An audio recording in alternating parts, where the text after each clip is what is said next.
ನಮಸ್ಕಾರ, ನಿಮಗೆಲ್ಲ ನನ್ನ ಚಾನಲ್ಗೆ ಸ್ವಾಗತ. ನಾನು ಈಗ ಮಾಡ್ತಿರೋದು ರುಚಿಕರವಾದ ಕಾಯಿ ರವೆ ಸಿಹಿ ರೊಟ್ಟಿ. ನೀವು ಇದನ್ನು ತಪ್ಪದೇ ಟ್ರೈ ಮಾಡಿ ಮತ್ತು ನಿಮ್ಮ ಅನಿಸಿಕೆಯನ್ನು ತಪ್ಪದೇ ನನಗೆ ತಿಳಿಸಿ. 1 ಕಪ್ ರವೆ, 1 ಕಪ್ ಹಸಿ ತೆಂಗಿನಕಾಯಿ ತುರಿ, 3 ಕಪ್ ಸಕ್ಕರೆ ಮತ್ತು 3 ಕಪ್ ಹಾಲು ಸೇರಿಸಿ ಮಿಕ್ಸ್ ಮಾಡಿ ಗ್ಯಾಸ್ ಒಲೆಯ ಮೇಲಿಡಿ. ನಿಮಗೆ ಕಡಿಮೆ ಸಿಹಿ ಬೇಕೆಂದಲ್ಲಿ 2 ಕಪ್ ಸಕ್ಕರೆಯನ್ನು ಹಾಕಿ.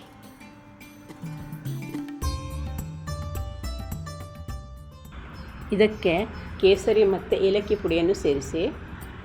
ಕೇಸರಿ ಇಲ್ಲ ಅಂದರೆ ಸ್ಕಿಪ್ ಮಾಡಿಬಿಡಿ. ಮತ್ತು 1 ಚಮಚ ತುಪ್ಪವನ್ನು ಸೇರಿಸಿ ಮಧ್ಯಮ ಉರಿಯಲ್ಲಿ ಬೇಯಿಸಿ.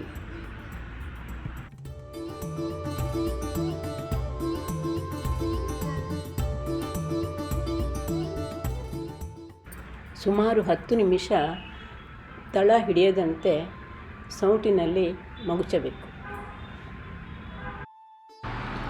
2 ಚಮಚ ತುಪ್ಪವನ್ನು ಹಾಕಿ ಮತ್ತೆ 2 ನಿಮಿಷ ಮಗುಚಿ ನಂತರ ಗ್ಯಾಸ್ ಸ್ಟವನ್ನು ಆಫ್ ಮಾಡಿ.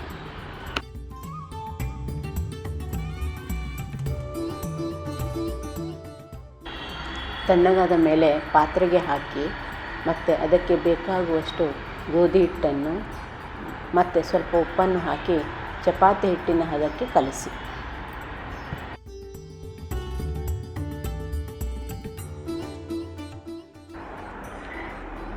ಸ್ವಲ್ಪ ಎಣ್ಣೆಯನ್ನು ಹಾಕಿ ಚೆನ್ನಾಗಿ ನಾದಿ ಉಂಡೆಯನ್ನು ಮಾಡಿಕೊಳ್ಳಿ.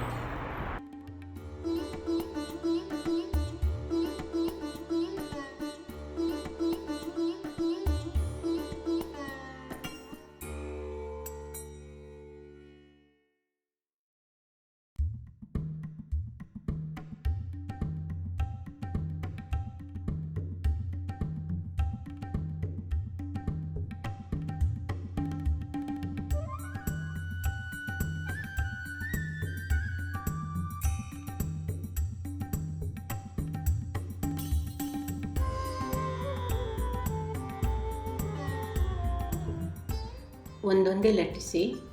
ಇದರಲ್ಲಿ ತೆಂಗಿನ ತುರಿ ಇರೋದರಿಂದ ಸುತ್ತಲೂ ಸ್ವಲ್ಪ ಒಡಿಬಹುದು. ಅದಕ್ಕೆ ಡಬ್ಬದ ಮುಚ್ಚಳ ಸಹಾಯದಿಂದ ರೌಂಡ್ ಶೇಪ್ ಕೊಡಿ. ನೋಡಿ ಎಷ್ಟು ಚೆನ್ನಾಗಾಗಿದೆ. ಈಗ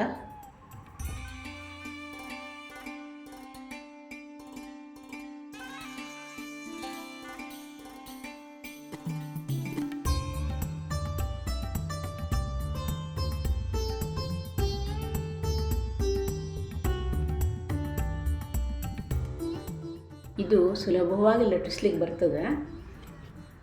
ಸೈಡಿಗೆ ಬಂದು ಪೀಸಸ್ ವೇಸ್ಟ್ ಆಗೋದಿಲ್ಲ. ಇದು ಲಾಸ್ಟಿಗೆ ಎಲ್ಲವನ್ನು ಸೇರಿಸಿ ಒಂದು ರೊಟ್ಟಿ ಮಾಡಿದರೆ ಆಯಿತು.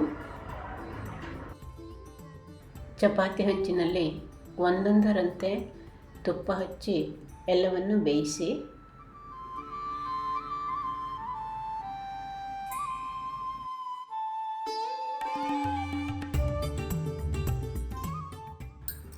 ಇದು ಸ್ಕ್ರಿಪ್ಟಾಗಿ ತಿನ್ನಲಿಕ್ಕೆ ತುಂಬ ರುಚಿಯಾಗಿರುತ್ತೆ. ನೀವು ಒಮ್ಮೆ ಮಾಡಿ ನೋಡಿ ಮತ್ತು ನನಗೆ ನಿಮ್ಮ ಅನಿಸಿಕೆಯನ್ನು ಕಾಮೆಂಟಲ್ಲಿ ತಿಳಿಸಿ. ಇಷ್ಟ ಆದರೆ ಲೈಕ್ ಮಾಡಿ, ಸಬ್ಸ್ಕ್ರೈಬ್ ಮಾಡಿ. ನಮಸ್ಕಾರ.